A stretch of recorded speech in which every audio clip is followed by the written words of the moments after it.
Continuamos con la consumación final.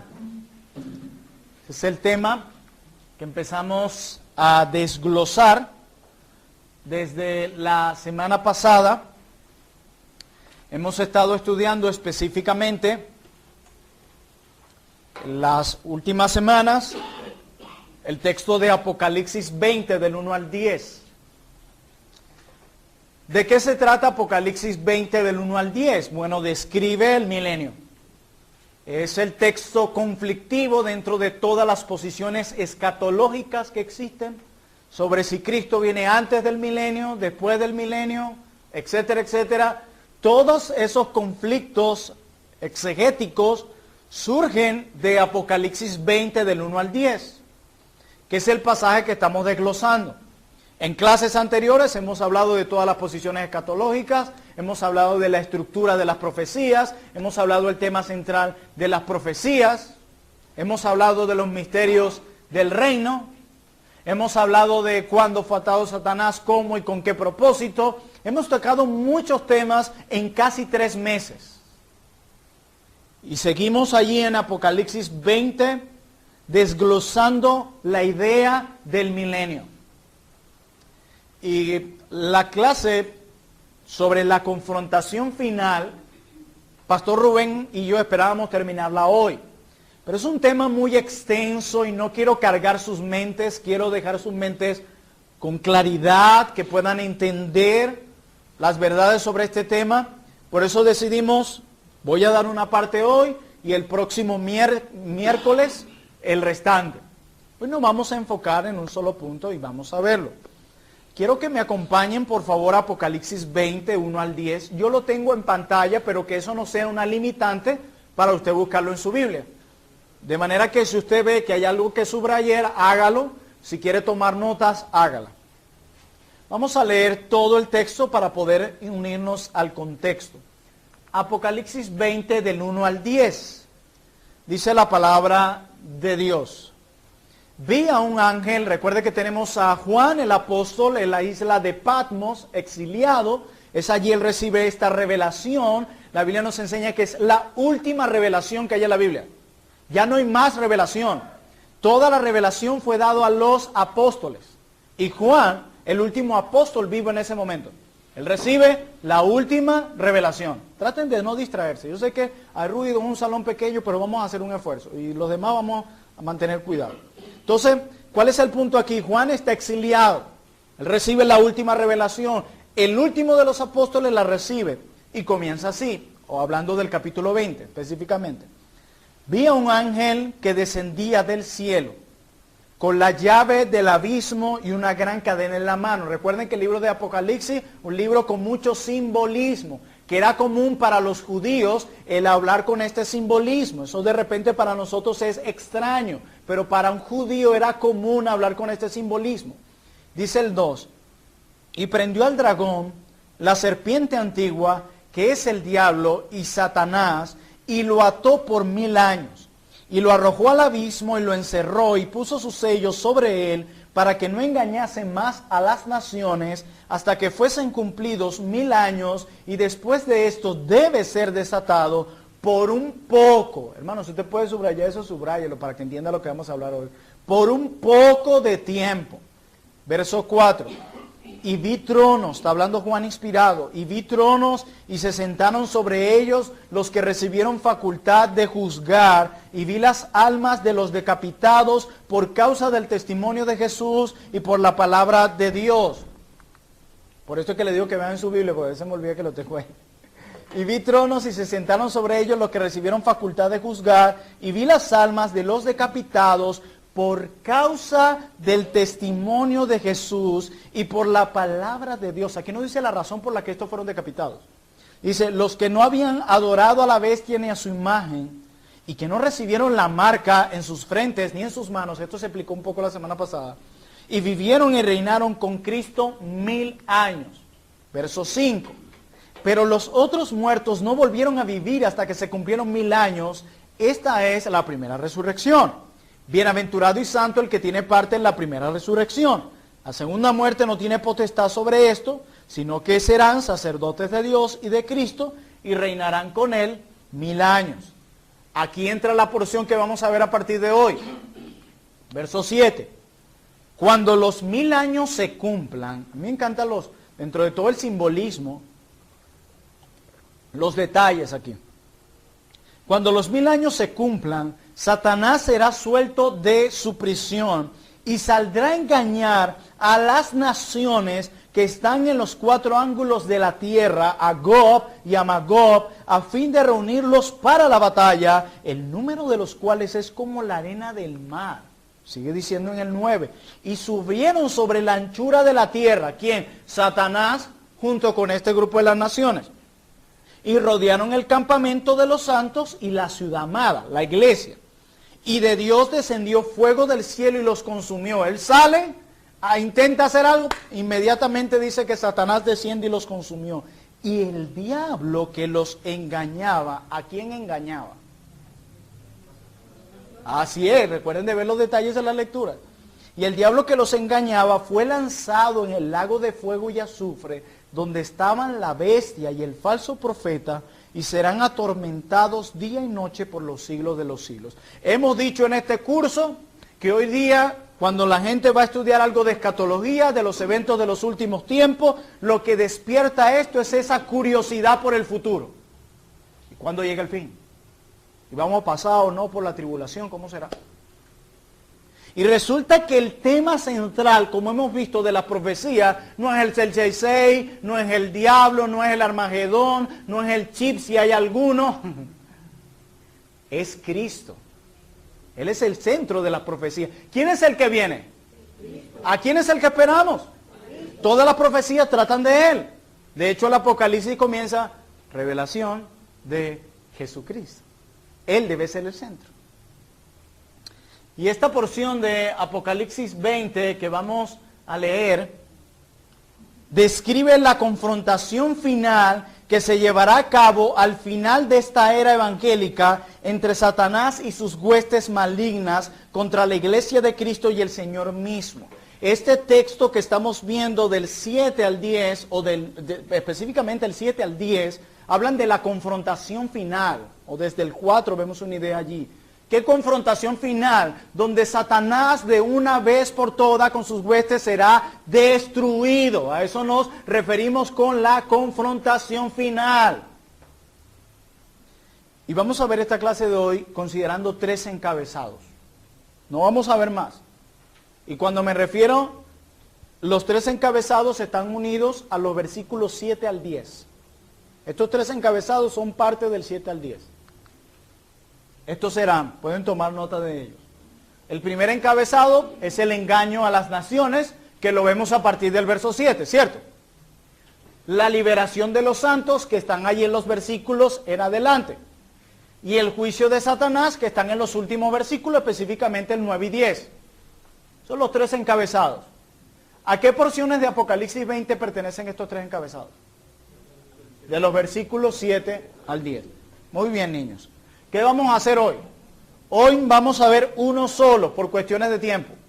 Vamos a ver solo el primero, el engaño a las naciones. No nos vamos a mover a otro lado. Uno, el engaño a las naciones. Vamos a desglosar aquí. Y dentro de ese punto principal, que es el engaño a las naciones, tenemos 2 subpuntos.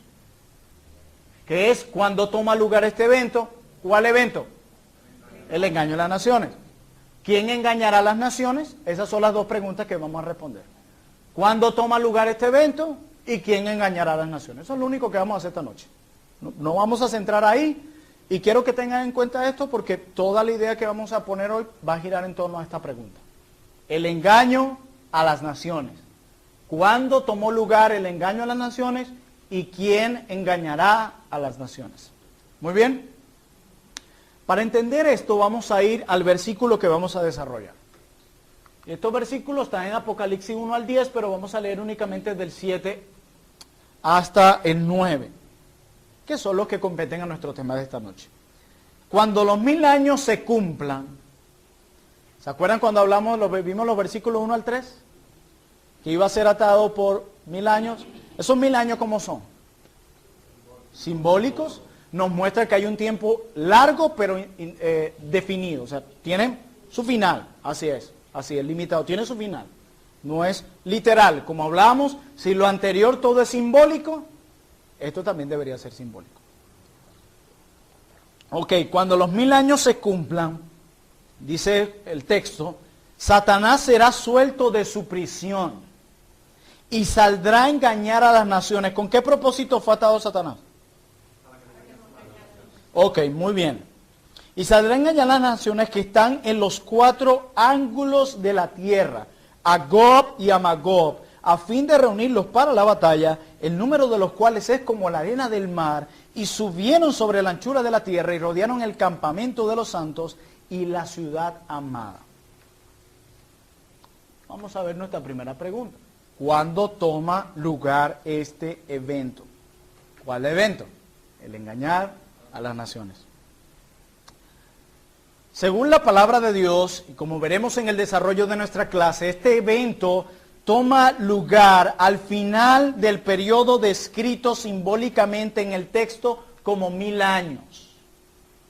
Durante esta era evangélica, esta es la era evangélica, lo que llamamos milenio. Durante esta era evangélica, Satanás no ha podido impedir que se lleve a cabo la tarea de expandir el evangelio en las naciones y lo ha intentado muchas veces y de muchas maneras, pero no ha podido impedirlo. En toda esta era evangélica, ¿cuándo comenzó esta era evangélica? ¿Cuándo se establece el reino? Así es, la venida de Cristo, la consumación de su obra. Por eso tiene la flecha hacia arriba, resurrección de Cristo, y termina cuando Él regrese. ¿Ven el gráfico? Ustedes de hecho lo tienen en una de sus hojas. Entonces, este periodo, o sea, el engaño a las naciones, tiene lugar cuando culminen los 1000 años. Allí es donde entra en contexto esto. Pastor, ¿de dónde lo sacó el texto? Lo dice. Cuando culminen los 1000 años, Satanás será suelto de su prisión. Más claro que el agua, ¿verdad? Hay algo que nosotros vemos, cuando valga la redundancia, cuando observamos la historia de la iglesia, y es una continua persecución y ataques hacia la iglesia. Continua. Desde el mismo momento que los apóstoles comienzan a predicar a Cristo y a este crucificado y resucitado, comienza la persecución, ¿o no? Los primeros que empiezan a sufrir esto son los apóstoles, incluyendo a Pedro. Pero ¿qué pasa cuando estos comienzan a predicar esta verdad? Los meten a la cárcel, empiezan a ser azotados, ¿se acuerdan? Y dice que inclusive cuando eran azotados salían gozosos por haber azotado por causa de Cristo. ¿Qué decían los apóstoles cuando los sacerdotes en aquel tiempo les prohibían no enseñen más en ese nombre? Se callaban. Seguían. Y veía persecución y a Pablo casi muerto. Hermano, después de esa paliza que le dieron a Pablo, yo estoy seguro que cualquiera de nosotros diría, no, yo no voy más a predicar. Y el resto le dirá, no hermano, cuídese, hay que guardar la vida. Cuidarse, hay que cuidar el templo. ¿Ves cómo tenemos ideas erróneas muchas veces? Pero a pesar de eso, Pablo se levanta y continúa predicando y cierra el libro de los Hechos. ¿Se acabó la iglesia? Continúa la iglesia, a pesar de las luchas que tuvo continuamente, continúa la iglesia. La persecución a manos de Nerón fue una de las más atroces que le tocó experimentar al pueblo, a la iglesia. Hermanos, los quemaban vivos. Se dice que Nerón en el pasillo de su templo los mandaba envolver y los colgaba en todo el pasillo, y en la noche mandaba a encender a cristianos vivos, a quemarlos, para él ver ese espectáculo alumbrando su templo, su casa. Y a pesar de eso, seguía la iglesia. Tertuliano decía sobre los mártires de la iglesia que era la sangre, él decía Tertuliano, la sangre de los mártires es la semilla de la iglesia. La sangre de los mártires es la semilla de la iglesia. Mataban a uno, se levantaban 10 más. Y así sucesivamente. Pero esto ¿por qué? ¿Será que estos hombres recibían unas charlas motivacionales tan fuertes? ¿Cómo se llama este de CNN que anda dando charlas por ahí? ¿Será que recibían algo así como eso? Que los motivaban, mueran por causa de ese hombre. No, hermanos. Era Dios mismo llevando a cabo su obra. Por más que Satanás quería destruir a la iglesia, el evangelio se seguía proclamando. Y nosotros sabemos que Satanás estaba atado para engañar a las naciones. Quiero que vean conmigo unos textos y no pierdan de vista el gráfico. No les va a ayudar mucho a entender los episodios en los que estamos. Mateo 16, versículo 15 al 19. Mateo 16, versos 15 al 19. Recuerden que tenemos que ver los textos, interpretar los textos oscuros a la luz de los claros. Vamos a empezar a hacer esto. Mateo 16, 15 al 19 y vamos a entender esto desde un inicio. Y les dijo, hablando Jesús, ¿y vosotros quién decís que soy yo?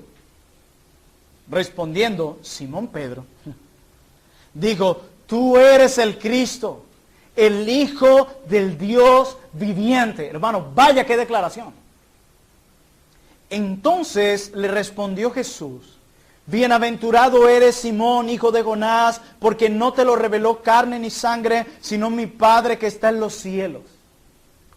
Sigue diciendo, y yo también, dice Cristo, te digo que tú eres Pedro, y sobre esta roca, el texto conflictivo, edificaré mi iglesia, y las puertas del Hades no prevalecerán contra quién, contra la iglesia. Y yo a ti te daré las llaves del reino de los cielos, y todo lo que atares en la tierra será atado en los cielos, y todo lo que desatares en la tierra será desatado en los cielos. Increíble declaración, por cierto. Este es un texto majestuoso. Quien está leyendo los evangelios y llega aquí debe detenerse y pensar en algo. Es importante hablar a qué se refiere Cristo cuando dice sobre esta roca edificaré mi iglesia. Cuando Cristo se refiere a sobre esta roca, el Señor quiere decir que su iglesia se iba a edificar sobre la roca, que es la declaración que Pedro había hecho antes. ¿Cuál era la declaración? La iglesia iba a ser edificada sobre esta declaración, que Él es el Cristo, que Él es el Hijo del Dios viviente. Sobre esa declaración se va a edificar mi iglesia.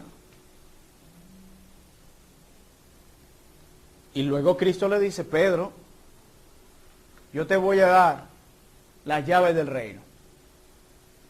Y ustedes no han visto en la película, cuando usted ve que alguien muere en una película, en una novela, algo de comer, el que está ahí es Pedro esperándolo. Es interesante, y perdónenme la palabra, la estupidez de productores y creadores de estas escenas. Porque cometen un error fatal, porque eso no tiene nada que ver. Pedro no le da la entrada al cielo a nadie, solamente en la fe, en la obra de Cristo en la cruz. La obra de Jesucristo, eso es lo único que dará la entrada al cielo. Aún Pedro mismo necesitaba de esa obra. Pero ¿en qué sentido le dice el Señor que le dará las llaves? Porque Él específicamente le dice, y a ti te daré las llaves del reino de los cielos. Y nosotros entendemos que es el reino. Nosotros entendemos que está pasando, que empezó a suceder desde que se instauró ese reino. Y nosotros recordamos que habían una palabra asociada con la palabra reino. Una. Cuando se empieza desde que Cristo llega, hay una palabra que se relaciona con la palabra reino. ¿Cuál es? Evangelio. El Evangelio. Hay una relación estrecha entre la predicación del Evangelio y la venida del reino. Eso es lo que muestra la Escritura. Entonces, ¿cómo concluimos entonces qué es lo que Cristo está queriendo decir cuando dice que le dio la llave del reino? Práctico. Le dio las llaves del reino en el sentido de que fue precisamente el apóstol Pedro el que predicó por primera vez el Evangelio en Pentecostés. ¿Y qué hizo eso? Abrió las puertas del reino para los judíos. Y fue también el primero, Pedro, el mismo que lo hizo en la casa de Cornelio, un gentil, y abrió por primera vez las puertas del reino a los gentiles. A eso es lo que se está refiriendo. Cuando entendemos lo que el reino es y lo que sucede en el reino. En ese contexto es que el Señor le dice a Pedro, las puertas del Hades no prevalecerán contra la iglesia. Satanás y todas sus huestes malignas no podrán impedir que el evangelio del reino resplandezca entre judíos primeramente y luego en el mundo entero. No lo iba a poder hacer, él estaba atado con la venida del rey. que dice el texto que mientras llegue uno más fuerte que él, lo acaba. Y ese es Jesús. Leamos otro texto. Mateo 24, 14. Mateo 24, 14. Tenemos aquí el versículo 2 y 3 de Mateo 24 y luego conecto aquí el verso 14 que está en el mismo contexto. Dice en el verso 2 de Mateo 24, respondiendo él les dijo, ¿veis todo esto? De cierto os digo que no quedará aquí piedra sobre piedra que no sea derribada. Y estando él sentado en el monte de los olivos, los discípulos se le acercaron aparte diciendo, dinos, ¿cuándo serán estas cosas? ¿Y qué señal habrá de tu venida? Y le dice, y del fin del siglo. ¿Cuáles señales habrá, Señor?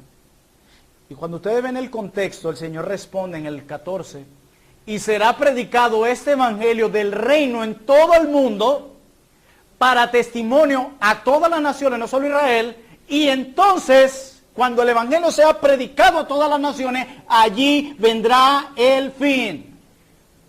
Oh, pregunta respondida. En el verso 14 nos habla del fin, ¿cierto? Ahí está. Y nos preguntamos, ¿a qué fin se refiere? La respuesta en el verso 3. Al fin del siglo de esta era. Está fácil. Este es el fin. ¿De qué fin? El fin del siglo.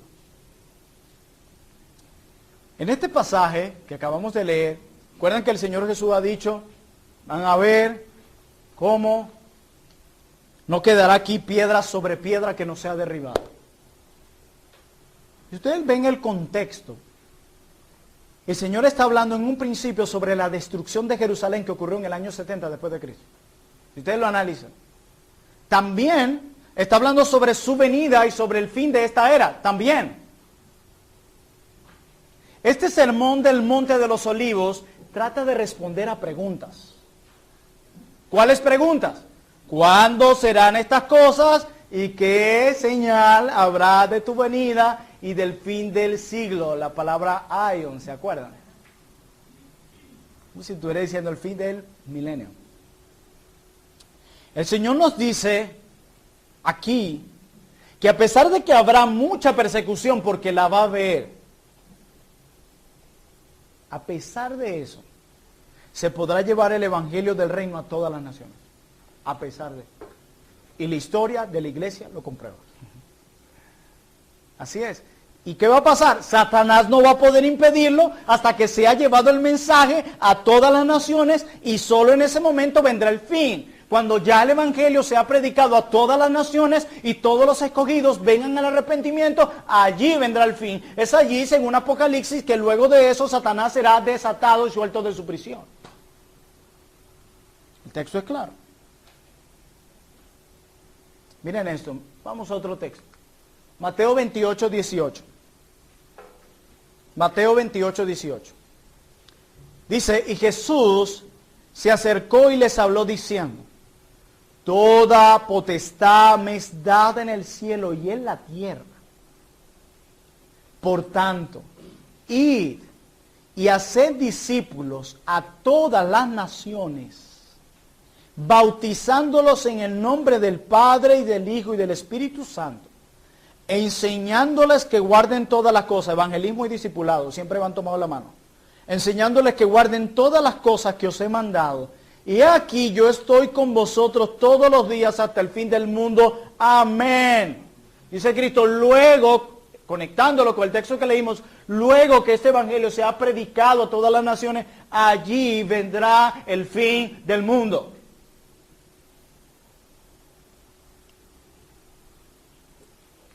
Hemos visto entonces en primer lugar cuándo toma lugar ese evento. ¿Cuándo? Con ustedes, niños. ¿Cuándo toma lugar ese evento? Al fin del siglo. Así es. Una estrellita. Luego que termine el milenio. Cuando el evangelio sea predicado a todas las naciones. allí vendrá el fin del siglo. Estamos respondiendo el cuándo solamente.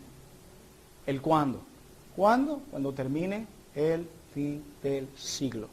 ¿Y cuándo termine el fin del siglo? Cuando el Evangelio sea predicado a todas las naciones. ¿Estamos claros ahí? Muy bien. Vamos a ir al su punto dentro de nuestro punto principal que estamos viendo el engaño a las naciones. Ya hemos visto cuándo será eso. Ahora vamos a ver quién engañará a las naciones. Ya vimos el cuándo. Fin del siglo, cuando sale el Evangelio predicado a todas las naciones. Dice Apocalipsis que allí Satanás será suelto porque se cumplen los 1000 años y allí será suelto de su prisión y vendrá a engañar a las naciones. Ahora vamos a ver el quién. ¿Quién engañará a las naciones? ¿Quién? Y bueno, la respuesta no es muy difícil. Satanás. Pero vamos a comprobarlo con la Biblia. Vamos a ver, todavía no vamos a ver este texto. Vamos a ver algo aquí. Nuestro texto en Apocalipsis 27, que es donde empezamos a desglosar la confrontación final del 7 al 10, nos da la respuesta, dice que Satanás. Pero se nos dice algo, ¿qué va a hacer Satanás allí? Pero ¿cómo lo va a hacer? Va a engañar a las naciones. Hablen fuerte, no se preocupen. ¿Cómo? ¿Comieron hoy, hermanos? Así es, con gozo. Engañar a las naciones. Pero ¿cómo describe Juan allí en Apocalipsis que lo va a hacer? ¿Cuál es su estrategia? Ok, él logra unificar el pensamiento del mundo, hace un propósito específico que se nos dice en el versículo 8. ¿Cuál es ese propósito específico con el cual él unifica a las naciones? Ajá, muy bien, a fin de reunirlos para la batalla. Esto es interesante. O sea, él no es que, luego vemos qué hacemos, cuando yo salga de prisión vemos qué hacemos. No, está esperando que llegue ese momento. Recuerden que Satanás está atado para algo específico. ¿Qué es? Engañar, para que no engañe a las naciones, solamente eso. Que se ha reducido a impotencia, ¿se acuerdan? ¿Se acuerdan? Vimos las palabras en su sentido original. Muy bien, así es. El texto nos dice que Satanás reunirá a las naciones que están en los 4 ángulos de la tierra. Si entendemos muy bien el género del libro que estamos estudiando, cuando vemos a Juan hablar de que Satanás va a reunir a las naciones que están a los 4 ángulos de la tierra, esto nos está hablando de universalidad. ¿Qué está diciendo? Todo el mundo. ¿Para qué? Para la batalla. Wow, hermanos. Y él se está refiriendo a una batalla específica, cuando Juan habla de eso. Porque hay algo interesante. Él no dice que los va a reunir para pelear, cuando tú estudias la palabra en su sentido original, sino para pelear la batalla. O sea que es una expresión, esta expresión en su idioma original, esta expresión batalla aquí en su idioma original especifica, o sea, nos habla de una batalla específica. De una batalla específica. O sea, se refiere a una batalla muy específica que Juan y sus lectores podían identificar fácilmente. Eso no está ahí por casualidad. Pasa que nosotros lo estamos leyendo en nuestro idioma.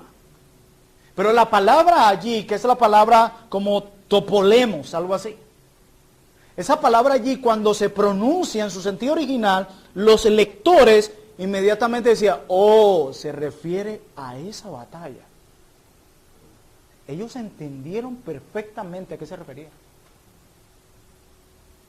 Y nos preguntamos entonces, ¿qué batalla es esta? ¿Qué batalla es esta? Bueno, yo voy a hacer un trabajo hermenéutico aquí con ustedes. Vamos a ver textos dentro de Apocalipsis que tienen una conexión con Apocalipsis 27 que estamos viendo ahorita. Vamos a ver Apocalipsis 16, versículos 13 y 14.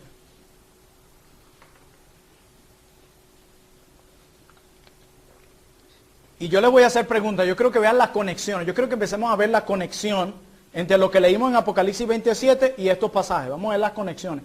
¿Qué palabras aquí que se repiten o qué ideas permanecen? Dice, y vi salir de la boca del dragón, y de la boca de la bestia, y de la boca del falso profeta, 3 espíritus inmundos a manera de ranas. Pues son espíritus de demonios que hacen señales, y van a los reyes de la tierra en todo el mundo, para reunirlos a la batalla de aquel gran día del Dios Todopoderoso.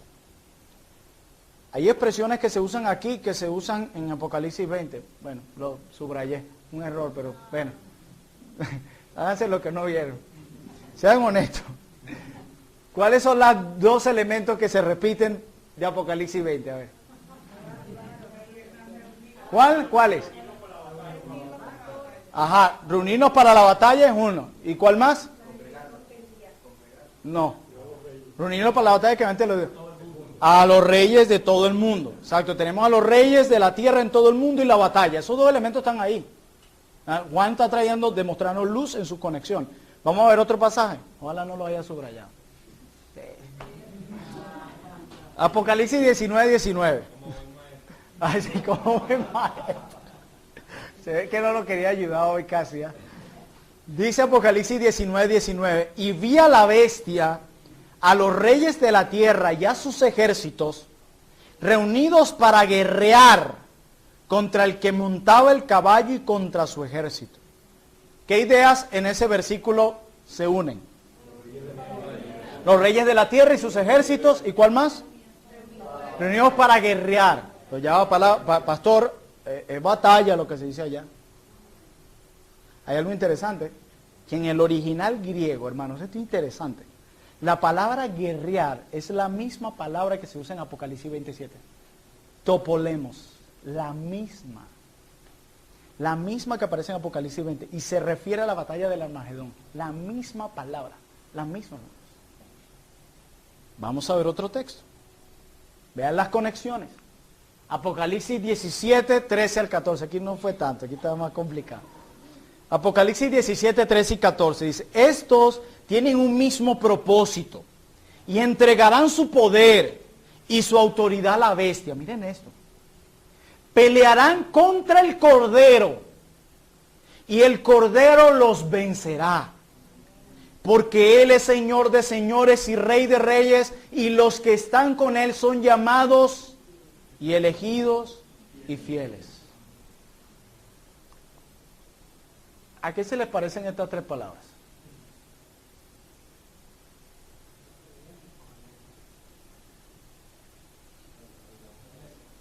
Ajá, a la iglesia. Estas 3 palabras se utilizan en el Nuevo Testamento de una forma muy distintiva para hablar de la iglesia del Señor. Estos son los llamados, elegidos y los fieles. O sea, que está diciendo que la iglesia estará junto al Cordero. Y los que están con Él son llamados, elegidos y fieles. Recuerden que cuando se dé este evento ya el Evangelio ha sido predicado a todas las naciones.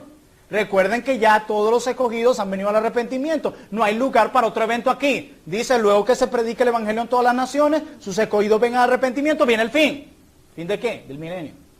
Y junto con eso este evento. No lo olviden. Otro pasaje. O mejor dicho, vamos a nuestro pasaje de Apocalipsis 20. 28 al 9. Miren esto. No olviden. ¿Cuál punto estamos viendo? ¿Cuándo? Ah, no, ¿cuándo, papá? No, ¿quién? Ah, muy bien, muy bien. Exactamente, ¿quién? Estamos desarrollando el quién. El quién. Gloria al Señor. Dice, y saldrán a engañar a las naciones. Vean la conexión con todo lo que leímos antes. Y saldrán a engañar a las naciones que están en los 4 ángulos de la tierra. Acuérdense, universalidad. O sea, van a salir a engañar a todo el mundo. A Gog y a Magog. Aquí hay 2 nombres interesantes. A fin de reunirlos para la batalla.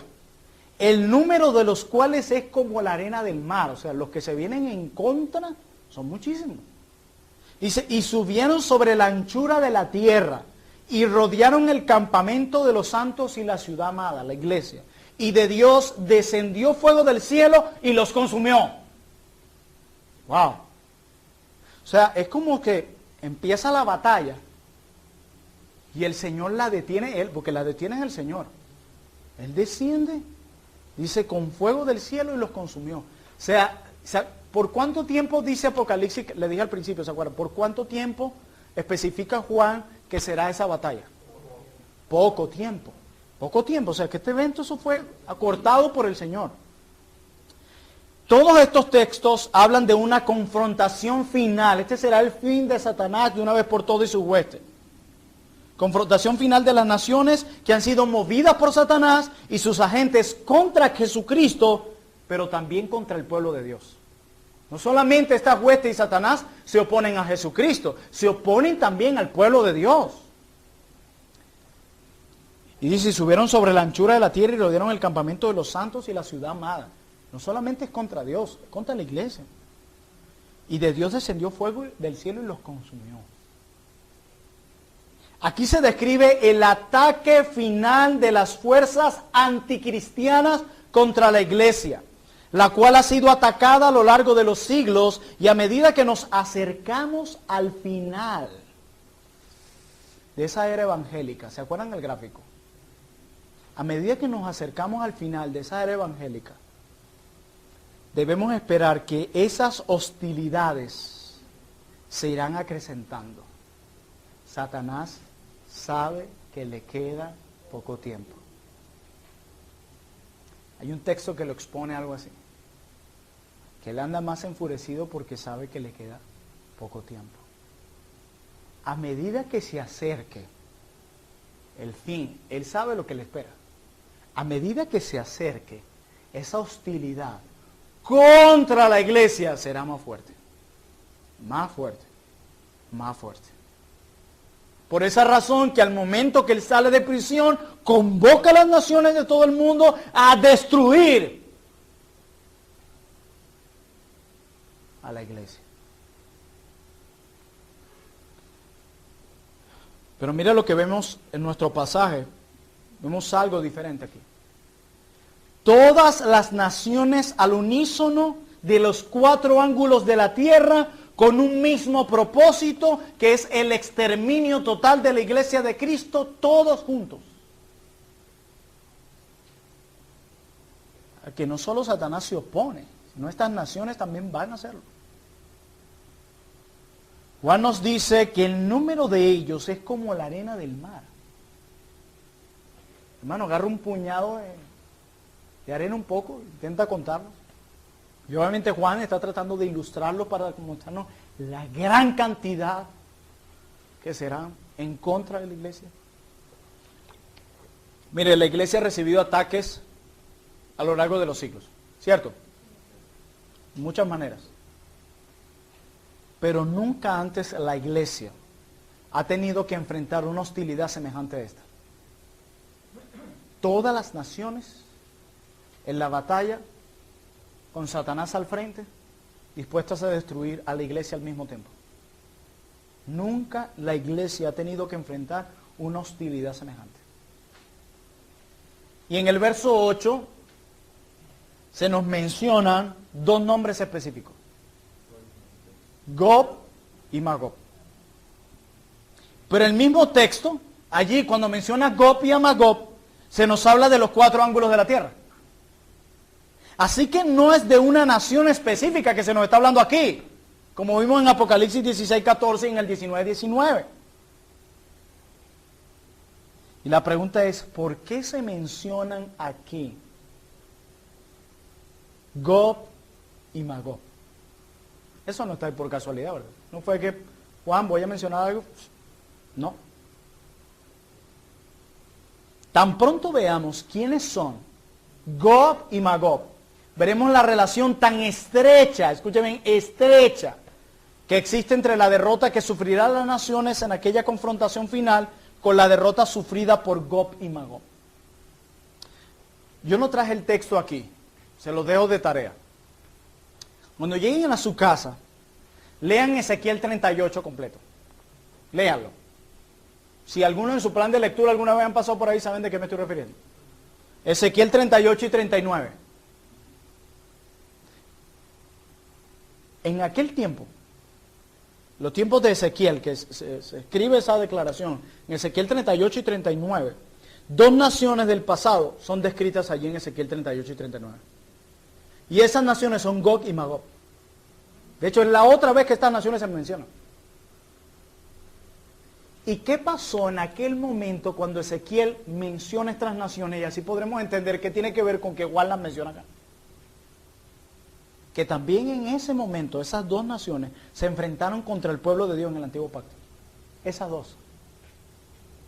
O sea, quiere decir que cuando Juan usa esto en un libro simbólico como el Apocalipsis, el pueblo judío, que son los receptores de esta carta, entendieron perfectamente eso. Nosotros tenemos que explicar quién es Gog y Magog. Ellos lo entendieron perfectamente. Bueno, voy a explicarlo. Estos nombres se toman del libro de Ezequiel e indican el poder de los Seleucidas. ¿Cuándo muestran ese poder los Seleucidas? Especialmente en los días de Antíoco Epífanes. ¿Les suena ese nombre a algunos? ¿Quiénes han escuchado este nombre alguna vez? Levante su mano alto.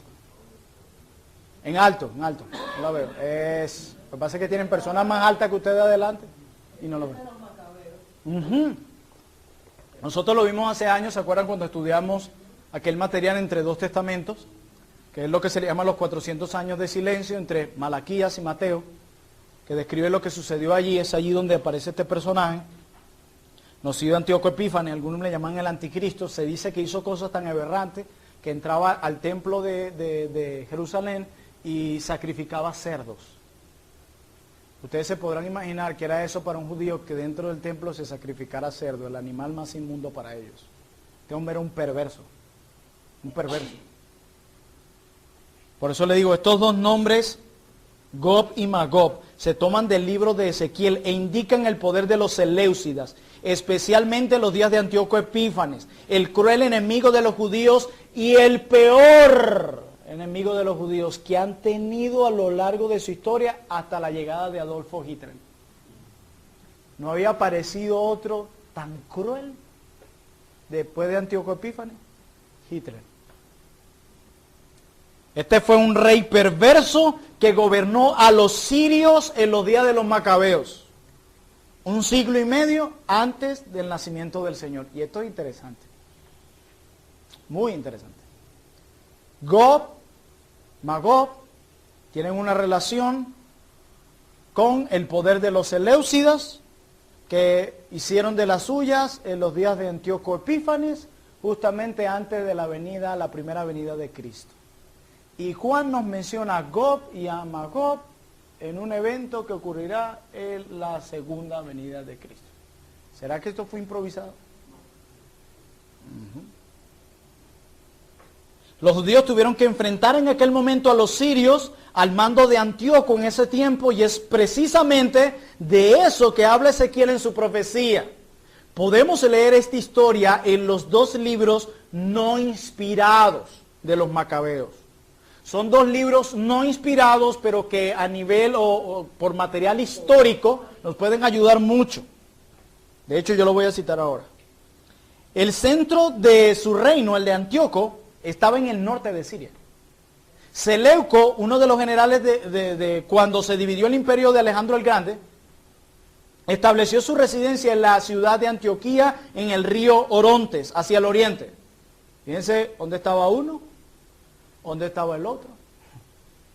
Y en el oriente este territorio se extendía más allá del río Tigris. Abarcaba prácticamente todo. Hacia el norte, el dominio del gobierno de los Seleucidas incluía Mesec y Tubal, territorios del Asia Menor. O sea, usted dirá, pastor, todos esos detalles, eso está como loco. Sí, pero cuando tú ves dónde estaba cada uno, norte, oriente, y tú ves lo que Juan está diciendo en Apocalipsis 27, tú vas comprendiendo la idea aquí. Gog era el príncipe de Magog. Eso era él. Es decir, Siria. Por lo tanto, la opresión contra el pueblo de Dios por Gog y Magog se refiere en Ezequiel a la persecución terrible bajo Antíoco Epífanes, gobernante de Siria. O sea que hay una relación entre el gobierno de este perverso, entre la batalla que desató Antíoco Epífanes, que tiene una relación con Gog y Magog, batalla que se dio antes de la primera venida de Cristo, y luego Juan en Apocalipsis menciona a Gog y a Magog junto a todas las naciones en otra batalla en la segunda venida de Cristo.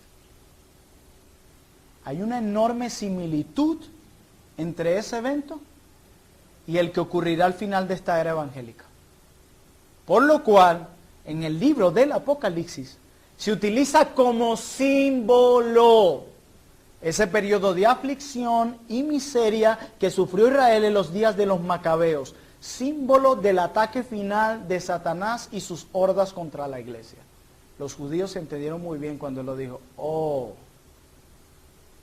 esto será una batalla fuerte. Y podemos citar, voy a hacerlo esto rápido, voy a citar algunas similitudes entre los dos eventos. Présteme mucha atención. El ataque de Gog y Magog, entre paréntesis, Siria, aquí, en los días de Antíoco. ¿Qué pasó con este ataque? Fue el último ataque que el pueblo de Dios tuvo que sufrir en la antigua dispensación, aquí. Es perfectamente apropiado utilizar este evento como símbolo del último ataque que sufrirá el pueblo de Dios en esta dispensación. ¿Tienen relación o no tienen relación? Tienen relación. Aquí otra vez. El ejército de Antíoco en aquella ocasión era numerosísimo, hermanos. Lean, era numerosísimo. Y en esto concuerda con la descripción de Juan en Apocalipsis. ¿Qué dice Juan? Como arena del mar. Igual que en aquella batalla con Gog y Magog. Las naciones del mundo agruparán un ejército tan numeroso como la arena del mar, con el fin de borrar de la faz de la tierra de una vez por todas al pueblo del Señor. Otro. La tribulación que Israel sufrió en los días de Antíoco fue muy intensa, hermanos. Intensa. Lean, intensa. Pero tenía otra característica aparte de intensa. Fue breve. Fue breve.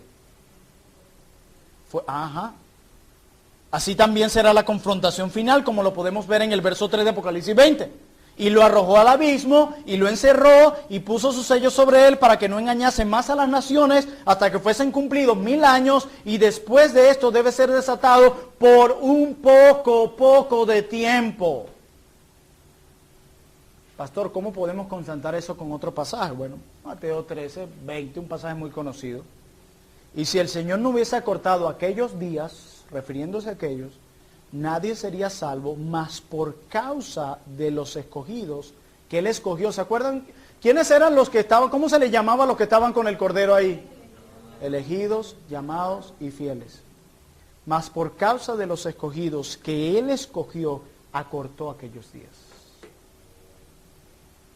Hermano, teniendo un ejército tan numeroso como el que Antíoco tuvo, donde era muy improbable que fuera derrotado, pero lo cierto fue que los sirios sufrieron en aquella ocasión una humillante e inesperada derrota. En aquel momento cuando Antíoco Epífanes, fue una derrota fatal. ¿Y saben qué? Fue inesperada.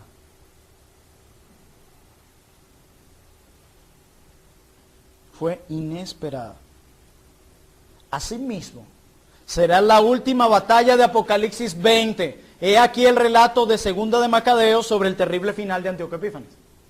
Fue intensa, pero breve. Y así nos muestra que será en Apocalipsis 20. Yo quiero citar el libro de Macabeos. Repito, no es un libro inspirado, así histórico, que nos puede ayudar a entender un poco de esto. Y nos describe a este hombre. Miren lo que dice. Cuando estaba en la ciudad de Ecbatana, se enteró de lo que había sucedido a Nicanor y a los soldados de Timoteo. Fuera de sí por la rabia, decidió hacer pagar a los judíos la humillación que le habían causado los persas al ponerle en fuga. Por este motivo ordenó al conductor del carro que avanzara sin descanso hasta terminar el viaje. Pero el juicio de Dios le seguía, aquí en Antíoco. En su arrogancia Antíoco había dicho: cuando llegue a Jerusalén convertiré la ciudad en cementerio de los judíos. Ese no era el plan de Satanás en Apocalipsis 20, a reunir a las naciones y acabar la iglesia. Cementerio. Dice el 5, pero el Señor Dios de Israel, que todo lo ve, le castigó con un mal incurable e invisible. Apenas hubo dicho estas palabras, le vino un dolor de vientre que con nada se le pasaba y un fuerte cólico le ató los intestinos. Esto fue un justo castigo para quien con tantas y tan refinadas torturas había atormentado en el vientre a los demás. A pesar de todo, Antíoco no abandonó en absoluto su arrogancia. Lleno de orgullo y respirando llamas de odio contra los judíos, en aquel momento identificado como el pueblo del Señor, ya sabemos el Israel, que es la iglesia con el Israel espiritual, ordenó acelerar el viaje, pero cayó del carro que corría estrepitosamente y en su aparatosa caída se le dislocaron todos los miembros del cuerpo. Así el que hasta hacía poco en su arrogancia sobrehumana, ¿qué es lo que caracteriza a Satanás? No es orgullo. Se imaginaba poder dar órdenes a las olas del mar y como Dios pesar las más altas montañas. Cayó derribado al suelo y tuvo que ser llevado en una camilla, haciendo ver claramente a todos el poder de Dios. Los ojos del impío hervían de gusanos, y aún con vida, en medio de horribles dolores, la carne se le caía a pedazos. El cuerpo empezó a pudrírsele, y era tal su mal olor que el ejército no podía soportarlo. Ni sus siervos podían con él. Mira la humillación a la que la llevó el Señor. Y el Señor dice que Satanás, que va a llevarlo allá, donde hay fuego y azufre, será condenado y castigado por los siglos de los siglos.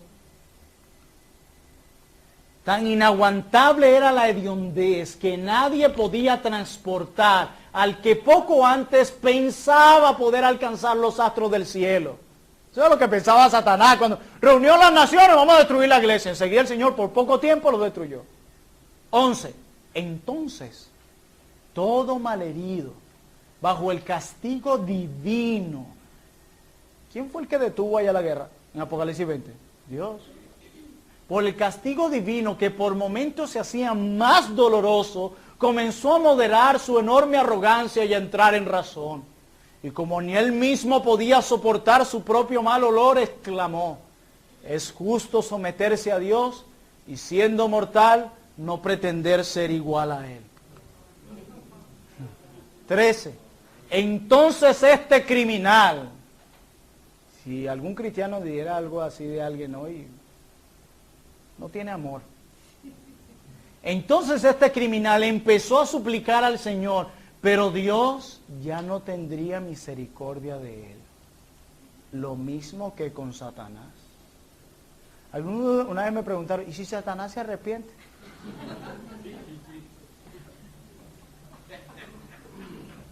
Ya no habrá.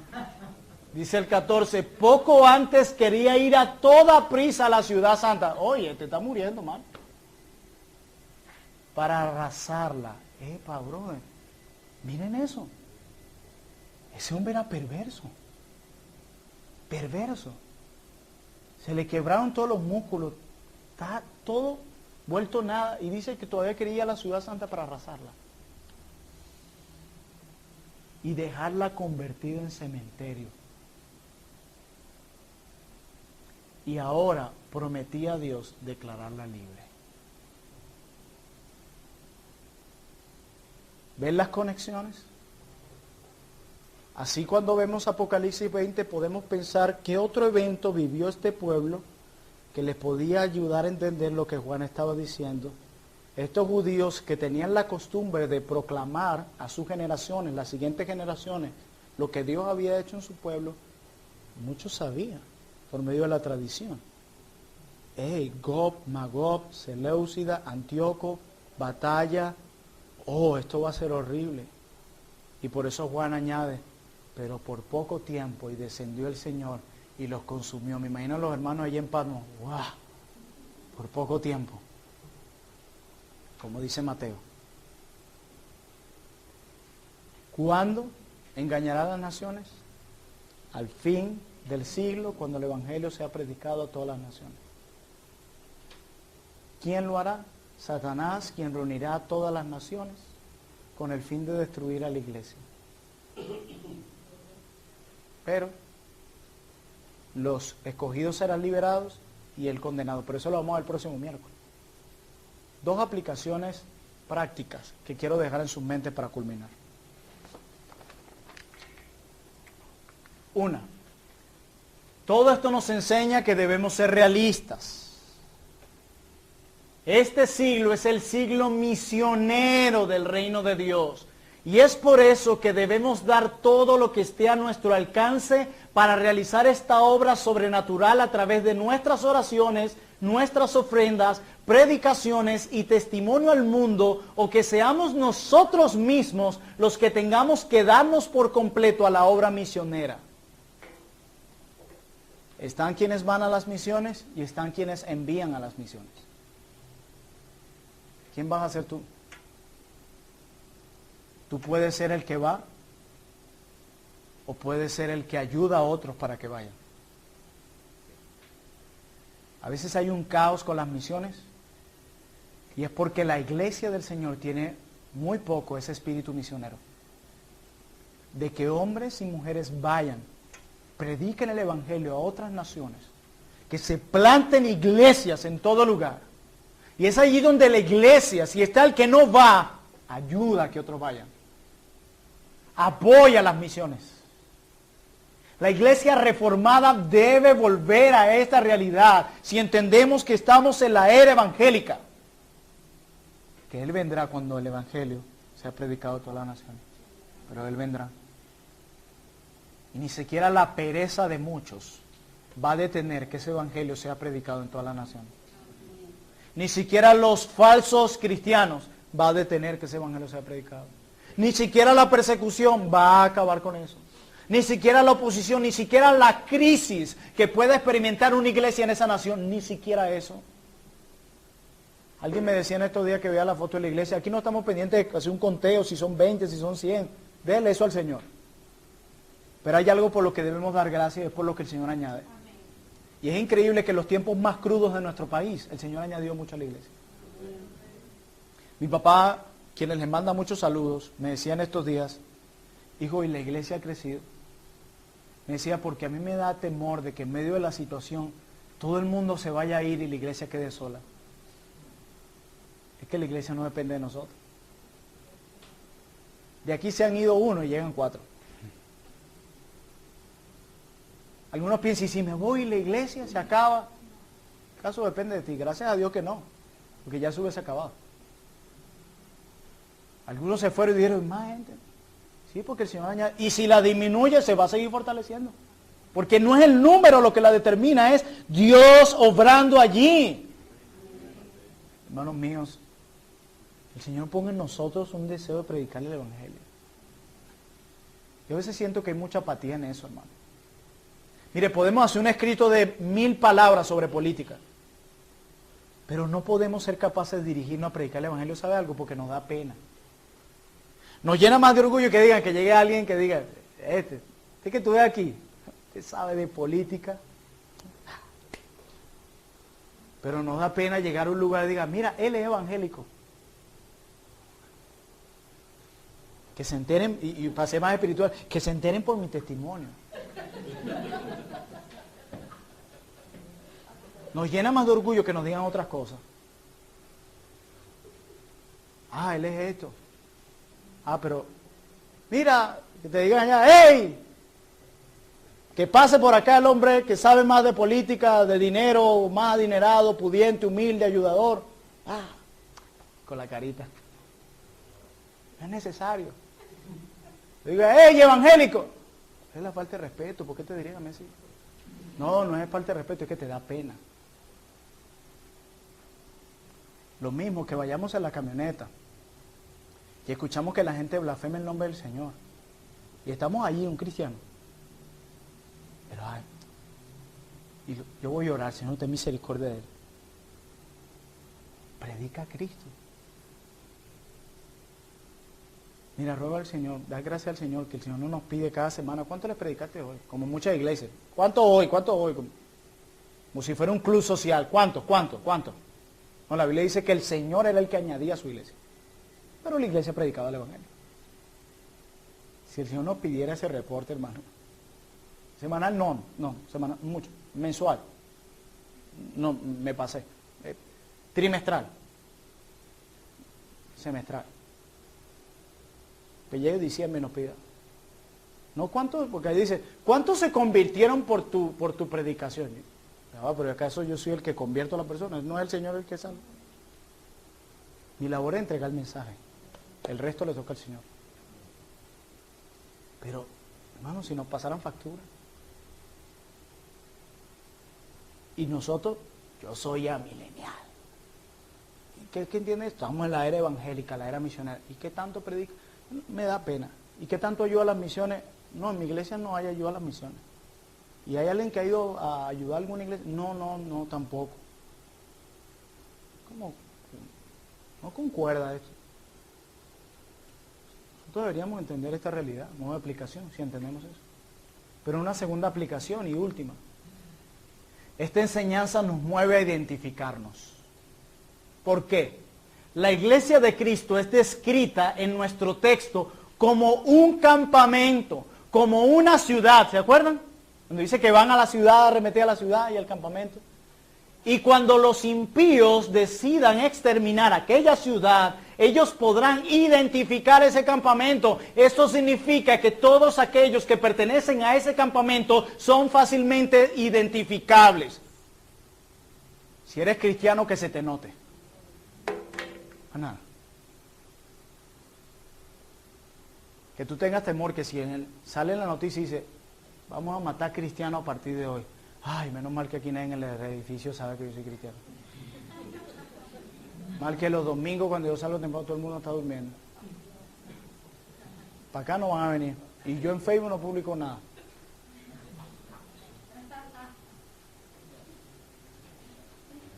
Hermano,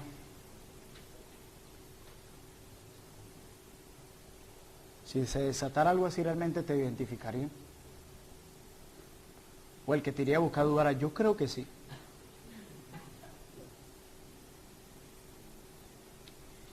Y debería darnos vergüenza, hermano. Porque si no nos identifican como cristianos es porque no estamos viviendo como tal. Y yo estoy diciéndote que el cristiano evidencia que es cristiano en la bonanza y en la escasez, donde quiera que esté. No hay una etapa específica, en esta sí, en esta no. En todo tiempo. Y ahí les dejo esas aplicaciones, hermano, para que reflexionen. No para que salgan de aquí y ya empecemos a hablar de cómo te va, si tienes esto, si tienes lo otro. Si... Dejen la cháchara para otro lado. Piensen en lo que Dios les acaba de decir hoy. Piensen, hermanos. Porque yo veo esto y me da temor. Me da temor de que yo no pueda mirarme en ese espejo. De no tener un corazón que va a las misiones, que apoya las misiones, o alguien que predique el evangelio. Yo no estoy hablando que te pare en una plaza, al que llevas al lado. Yo no te estoy hablando de repente, ok, es que no lo conozco, al que conoce. Lo otro, hermano, tu manera de hablar, de actuar, de vivir en el hogar, fuera de ella, podrían identificarte como un hijo de Dios. Porque cuando mataban a los cristianos en aquel tiempo, eran porque ellos sabían, estos viven como aquel que murió por ellos. Por eso llamaron la primera vez hacia los cristianos. Oremos.